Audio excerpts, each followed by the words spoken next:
శ్రీరామ్, శ్రీమాత్రే నమః, శ్రీ గురుభ్యో నమః.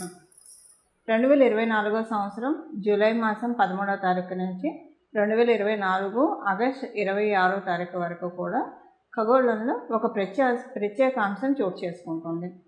ఈ ప్రత్యేకాంశము ద్వాదశ రాశుల వాళ్ళకి కూడా కొన్ని అనుకూలతని తెచ్చిపెడుతుంది. అయితే ఈ అనుకూలతని తెచ్చిపెట్టడంలో తెలుసుకొని కొన్ని పరిహార ప్రక్రియలు చేయడం ద్వారా ఈ యోగాన్ని ఒడిసి పట్టుకోవచ్చు. లేదంటే ఇప్పుడు చూడండి, సీజనల్గా రైన్ ప్రతి సంవత్సరం పడుతూనే ఉంటుంది. కొంతమంది నీటి నిల్వలు పెట్టుకుంటారు, కొంతమంది రైన్ అలా వదిలేస్తూ ఉంటారు.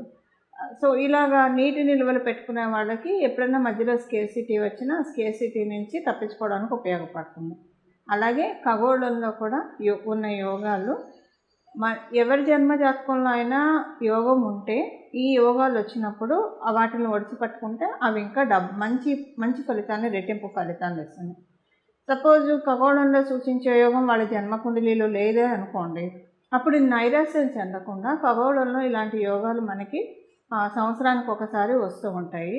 వాటిని ఒడిసి పట్టుకోవడానికి ప్రయత్నించిన మీ జన్మజాతకంలో లేని యోగాన్ని కూడా మీరు ఖగోళం ద్వారా, అంటే గోచార గ్రహస్థితుల ద్వారా వచ్చే ఈ యోగాన్ని మీరు యాక్టివేట్ చేసుకోవచ్చు. మీ కుండలిని అనుసరించి, మీ రాశిని, మీ లగ్నాన్ని అనుసరించి మీరు యాక్టివేట్ చేసుకోవచ్చు. ఇప్పుడు చూడండి, సమ్టైమ్స్ ఎలా ఉంటుందంటే కొంతమందికి అనుకోకుండా లక్ తగులుతూ ఉంటుంది. లక్ తగిలేది ఎప్పుడంటే సడన్గా వాళ్ళు ఉండి ఒకసారి లక్కీయెస్ట్ పర్సన్స్గా అవుతారు. లేదా అనుకోకుండా వాళ్ళ జీవితంలోనే వాళ్ళకి ఏదైనా లక్ తోడవుతూ ఉంటుంది. ఈ లక్ తోడయ్యేది ఎప్పుడంటే మనకి ఖగోళంలో ఉన్న యోగాలు మనల్ని బ్లెస్ చేసినప్పుడు. వాళ్ళు తెలిసి తెలియకపోయినా అది గట్టిగా చాలా స్ట్రాంగ్గా ఉందనుకోండి. చాలా స్ట్రాంగ్గా ఎప్పుడు ఉంటుంది, జన్మజాతకంలో ఖగోళంలో యోగాలు ఏర్పడిన సమయంలో కనుక జన్మజాతకంలో ఆ జాతకుడికి కావచ్చు లేదా ఆ జాతకురాలకి కావచ్చు అర్గళాసు లేకుండా, అంటే ఇంటర్వెన్షన్స్ కుండలిలో ఏమీ లేకుండా ఉండి, అలాగే ఈ అర్గళాస్ అనే కాదు మంచి దశ, అంతర్దశ, విదశ, సూక్ష్మ దశల్లో ఉండి అన్ని రకాలుగా, అంటే మన సుదర్శన చక్ర పద్ధతిలో చూసుకున్నా ఏ రకంగా చూసుకున్నా జన్మజాతకం చాలా క్లీన్గా ఆ టైంలో ఉండి ఆ టైంలోనే ఖగోళంలో యోగాలు ఏర్పడితే అప్పుడు ఏమవుతుందంటే వీళ్ళ ప్రయత్నంగా వీళ్ళు చేయకపోయినా కూడా ఆ యోగాలన్నీ వీళ్ళకి వర్తిస్తాయి. అయితే ఆ యోగాలన్నీ వీళ్ళకి వర్తిస్తాయి కాబట్టి సడన్గా వాళ్ళకి లైఫ్ టర్న్ అవ్వడం జరుగుతుంది. లైఫ్ టర్న్ అవ్వడం కావచ్చు, అనుకోకుండా వాళ్ళ వృత్తి వ్యాపారాల్లో కలిసి రావడం కావచ్చు, ఇలాంటి వాటి వల్లే జరుగుతాయి. అయితే ఇప్పుడు అలా ఉన్న వాళ్ళకి ఎలాగైనా వాళ్ళు ఏం చేసుకోకపోయినా అవి జరుగుతూ ఉంటాయి. అందరికీ అలా ఉండాలని ఉండదు కదా.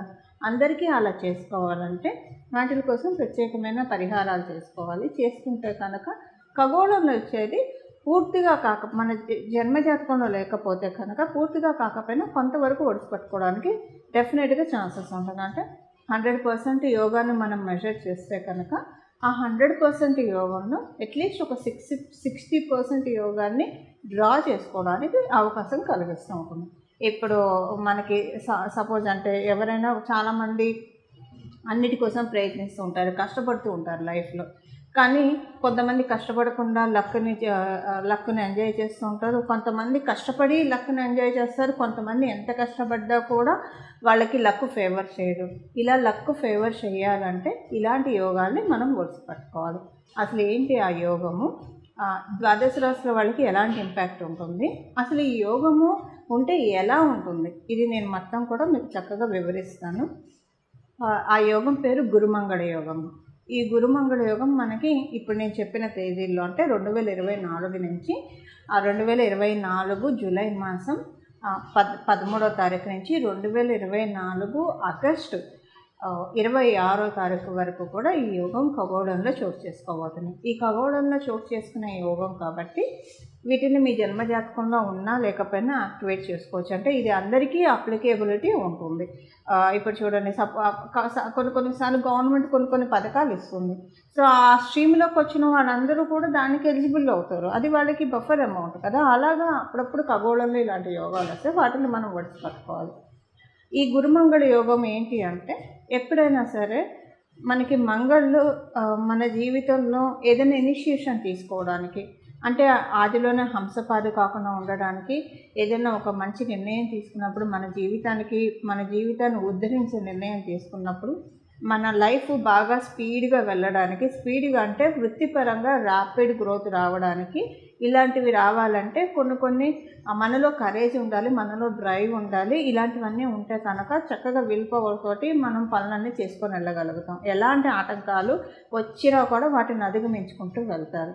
అలా ఉండాలంటే ఎవరికైనా సరే జన్మజాతకంలో మంగళ చాలా సపోర్టింగ్గా ఉంటే వాళ్ళు అన్ని ఆటంకాలని అధిగమించుకుంటూ ఉన్నత శిఖరాన్ని అధిరోహించుకుంటూ వాటికి చేరువైపోతూ ఉంటారు.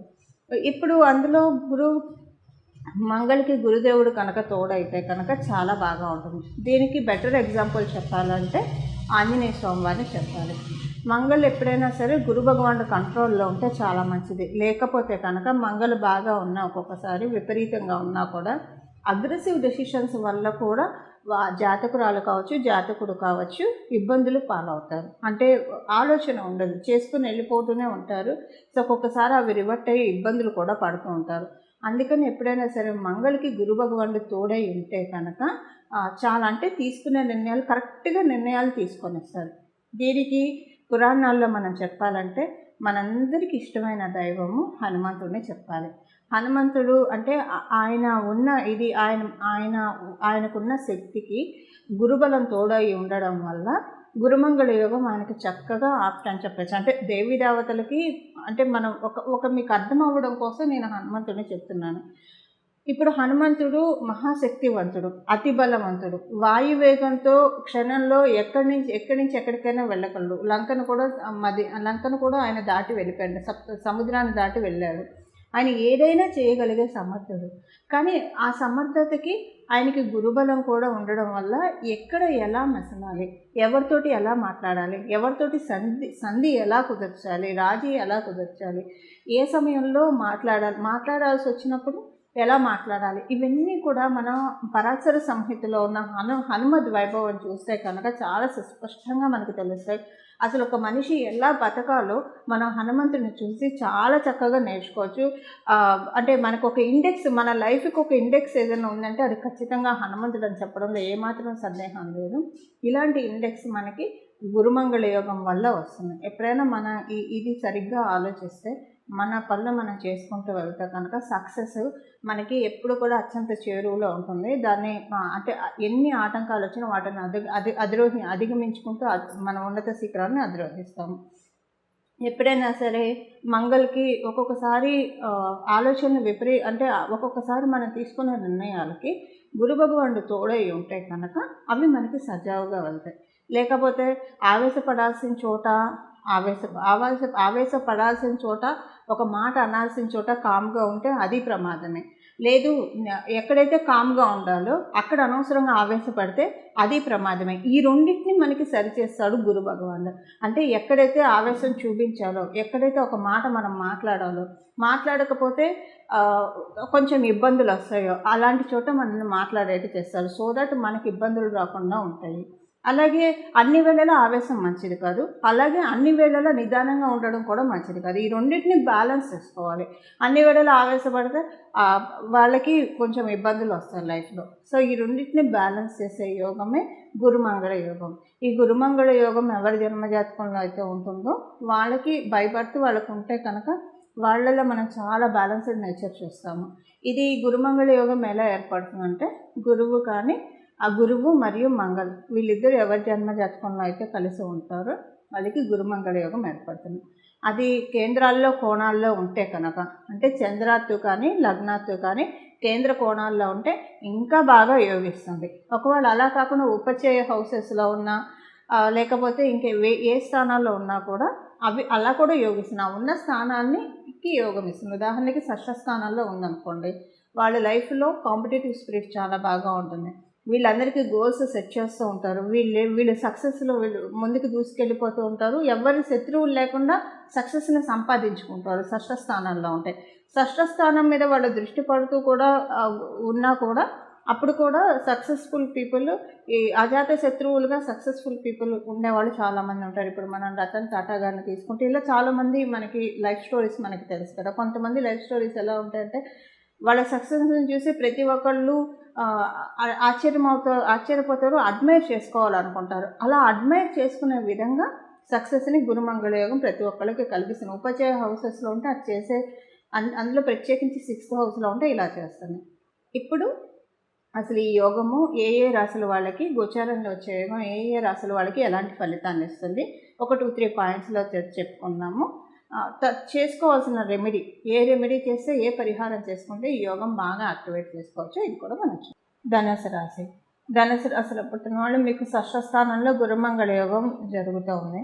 షష్ఠ స్థానంలో జరుగుతున్న గురుమంగళ యోగం మీకు మంచి కాంపిటేటివ్ సక్సెస్ని ఇస్తుంది.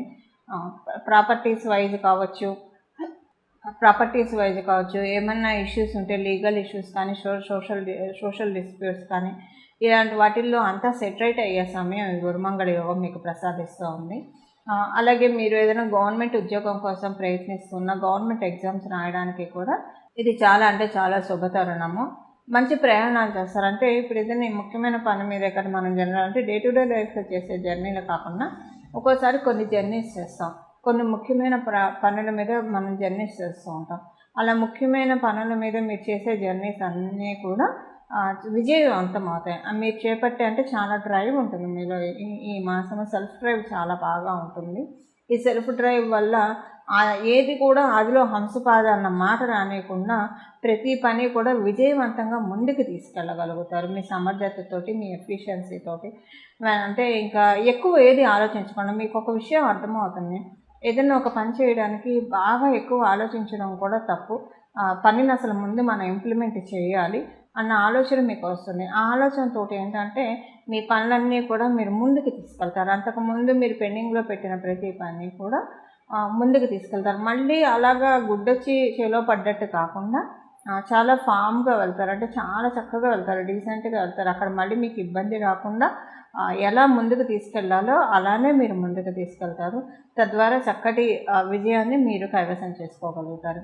ఇది గురుమంగళ యోగము ధనుసు రాశి వాళ్ళకి ప్రసాదించేవారు. చూశారు కదండి, గురుమంగళ యోగం మీ రాశి వాళ్ళకి ఎలాంటి ఫలితాన్ని ప్రసాదిస్తూ ఉందో. ఇప్పుడు చేసుకోవాల్సిన రెమెడీ, అసలు మీ రాశిలో ఈ యోగం ఉందో లేదో మీకు తెలియదు, కానీ ఇది గోచరంలో ఉంది కాబట్టి మీకు తెలియాల్సిన అవసరం కూడా లేదండి. చక్కగా ఈ పరిహారం చేసుకోండి. మీరు ఖచ్చితంగా చాలా అంటే మంచి మార్పు చూస్తారు. అసలు ఫస్ట్ మీ ఆలోచనలోనే ఒక మంచి మార్పు వస్తుంది. నేను చేయలేను, నేను సాధించలేను, నేను పనికొస్తానా ఏదైనా సాధించడానికి అన్న ఆలోచనలకి కట్ చేసేస్తాడు. కట్ అయిపోయి ఆ ఆలోచన బ్రేక్ అయిపోయి నేను ఎందుకు చేయలేను, ఇంతమంది చేస్తుండగా కొంతమంది చేస్తుండగా ఆ కొంతమందిలో నేనెందుకు ఉండకూడదు, ఇలాంటి ఆలోచనలు వస్తాయి. అంటే ఒక బ్రేవ్నెస్ మనలో, మనకి ఒక బ్రేవ్నెస్, ఒక డ్రైవ్, చక్కటి డ్రైవ్ గురువు మంగళులు ఇద్దరూ కలిసి తీసుకొస్తారు. ఇప్పుడు ఆ పరిహారం ఏంటో చూద్దాం. దీనికి ఇది మనకి జూలై 13వ తారీఖు నుంచి ప్రారంభమై ఆగస్టు 26వ తారీఖు వరకు ఉంటుంది. కాబట్టి ఈ రోజుల్లో ఇప్పుడు మనం తెలుసుకున్న ఈ రోజుల్లో సుందరకాండ పారాయణం చేయాలి. సుందరకాండ పారాయణం 11 రోజులు చేస్తారా, 21 రోజులు చేస్తారా, మీ ఇష్టం, మీ అనుకూలతను బట్టి చేసుకోండి. సుందరకాండ ఎలా పారాయణ చేస్తారు? నియమనిష్టంతోటి. అంటే సుందరకాండ పారాయణం ప్రారంభించే రోజు మొదటి రోజు చక్కగా తలస్నానం చేయండి. తలస్నానం చేసి హనుమంతుడి ఆలయానికి వెళ్ళండి. హనుమంతుడి ఆలయానికి వెళ్ళి హనుమంతుడికి దండం పెట్టుకోండి. చక్కగా భజే వాయుపుత్రం, భజే వాయుపుత్రం, భజే వాయుపుత్రం అని చెప్పి ఆయనకి ప్రదక్షిణాలు చేస్తే చాలా ఇష్టం. ఒక 11 ప్రదక్షిణాలు చేసి నీ సుందరకాండని చదవడానికి నేను సంకల్పించాను. సుందరకాండ చదవడంలో నాకు ఎలాంటి ఇబ్బందులు రాకుండా, ఆటంకాలు రాకుండా నన్ను కాపాడు నాయన అని చెప్పి దండం పెట్టుకొని గణపతికి మొదటగా ప్రార్థించుకొని సుందరకాండ ప్రారంభించండి. కొంతమంది ఏకాసనంలో కూర్చొని చేయగలిగితే, అంటే ఒకటే రోజు మొత్తం కదలకుండా కూర్చొని సుందరకాండ కంప్లీట్ చేయగలిగినా చేయొచ్చు. లేదా సప్తాహం చేస్తారా, 11 రోజులు చేస్తారా, లేదా 21 రోజులు చేస్తారా, మీ ఇష్టం. ఏకవింశతి చేస్తారా, అది మీ ఇష్టం. అలా ఏదైనా మీ కన్వీనియంట్ని బట్టి చేయడానికి చేయండి. ప్రతిరోజు మీరు సాత్విక ఆహారాన్ని తీసుకోవాలంటే ఉల్లిపాయలు, వెల్లుల్లి, మసాలాలు, స్పైసెస్ ఇలాంటివి ఏం తినకుండా చాలా సాత్వికమైన ఆహారము ఈ సుందరకాండ పారాయణ చేసేప్పుడు తీసుకోవాలి. లేడీస్ అయితే పీరియడ్ ప్రాబ్లమ్స్ ఉంటుంది కాబట్టి మీ పీరియడ్స్ చూసుకొని మీరు ప్రారంభించండి. 4 రోజులు అయితే చేయకూడదు. ఒకవేళ మీరు చేస్తూ ఉంటే మధ్యలో పీరియడ్స్ వస్తే 4 రోజులు బ్రేక్ ఇచ్చి 5వ రోజు తలస్నానం చేసి మళ్ళీ కంటిన్యూ చేయొచ్చు. ఇది ప్రతిరోజు మీ నోటి వెంట రాముని కీర్తిస్తూ ఉండండి, రాముని స్తుతిస్తూ ఉండండి. ఇలా చేసి లాస్ట్ రోజు స్వామివారికి సింధూర పూజ, కుదిరితే వడమాల లేదా అప్పాల మాల వేయించండి. మీకు మీ స్తోమతను అనుసరించి వేయించండి. వేయిస్తే చాలా మంచి ఫలితాలు వస్తాయి. ఎప్పుడైనా సరే హనుమంతుడికి మీరు మామూలుగా కూడా ఇది చేసుకోవచ్చండి. హనుమంతుడికి సాయంత్రం పూట కనుక ఆకుపూజ చేయించిన, సాయంత్రం పూట వడమాల వేయించిన, అప్పాల మాల వేయించిన వెంటనే మన కోరిక తీరిపోతుంది. అంటే ధర్మబద్ధమైన ఏ కోరికైనా సరే వెంటనే తీరిపోతుంది. ఇది నా జీవితంలో నాకు చాలాసార్లు జరిగిన ఎక్స్పీరియన్సే మీకు షేర్ చేస్తున్నాను. కొంతమందికి చెప్పి వాళ్ళకి కూడా జరగడం జరిగింది. కాబట్టి ధర్మబద్ధమైన ఏ కోరికైనా సరే సాయంత్రం పూట మీరు కనుక హనుమంతుడికి వడమాల కానీ ఆకుపూజ కానీ ఏదైనా చేస్తే చాలా మంచిది. వెంటనే ఆ కోరిక తీరిపోతుంది. అంటే ఆ కోరిక ఇంటెన్సిటీని బట్టి వితిన్ నో టైం ఆ కోరిక తీరుతుంది. ఇలాగా సుందరాకాండ పారాయణం చేసుకొని హనుమంతుడి కృపకు పాత్రలు అవ్వండి. అలా హనుమంతుడి కృపకు పాత్రలు అవ్వడం ద్వారా మీ జీవితంలో చాలా చక్కటి మార్పుల్ని ఇన్వైట్ చేయండి. ఇలా మీరు అందరూ చేయాలని చెప్పి, మీ అందరి జీవితంలో సన్మంగళాలు జరగాలని చెప్పి, నేను కూడా మీ అందరి తరఫున మనందరి జీవితంలో సన్మంగళాలు జరగాలని చెప్పి మనందరి తరఫున హనుమంతుడికి శిరస నమస్కరిస్తూ మంగళం. నమో భగవతే వాసుదేవాయ.